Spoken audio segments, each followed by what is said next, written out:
This is a true story of a man who went missing in an underwater cave. Due to the police's refusal to accept clues provided by others and their sluggish efficiency, the man lost over 40 pounds in 3 weeks and ultimately starved to death. The incident occurred in September 1984 when 3 people planned to install a guideline in the Sterkfontein Caves in South Africa. The cave system is vast, with about 10% of it usually submerged. The deepest part of the water during this operation was only about 4 meters, so they considered the task relatively easy, and the 3 of them remained relaxed throughout. After reaching about 120 meters, they quickly installed the guideline and began their return without delay. On the way back, Rono and Malcolm suddenly noticed that Peter, who had been walking behind them, was missing. They immediately turned back to search and found Peter wandering in a side passage. He might have been looking for fossils, as the cave had yielded many ancient fossils in the past, and he was very curious about them. Rono signaled to Peter that it was time to return, and after regrouping, the 3 headed toward the cave entrance. However, just a few minutes later, Peter disappeared again. He had violated a major rule of cave diving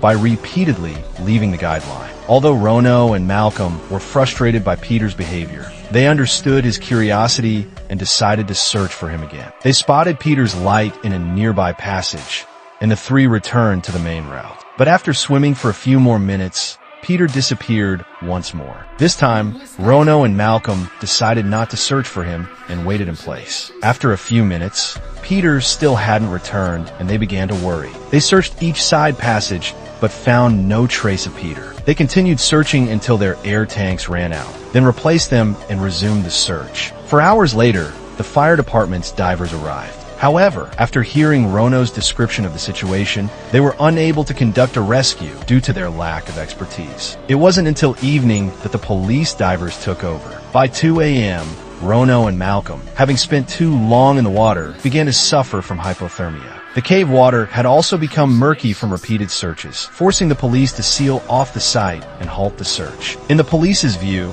this was essentially a body recovery mission, and a delay of a day or 2 made little difference. They planned to wait until the following week when the water visibility improved to resume the search. Meanwhile, the police banned any civilian rescue teams, including Rono and Malcolm, from conducting searches. After 6 weeks of fruitless searching, the police gave up and reopened the cave. Ironically, on the very day the cave reopened, a civilian diving enthusiast group found Peter's body about 100 meters from the entrance in a chamber. Unfortunately, Peter had already died. The police had previously searched near this chamber and even placed a marker flag just 4 meters away, but they had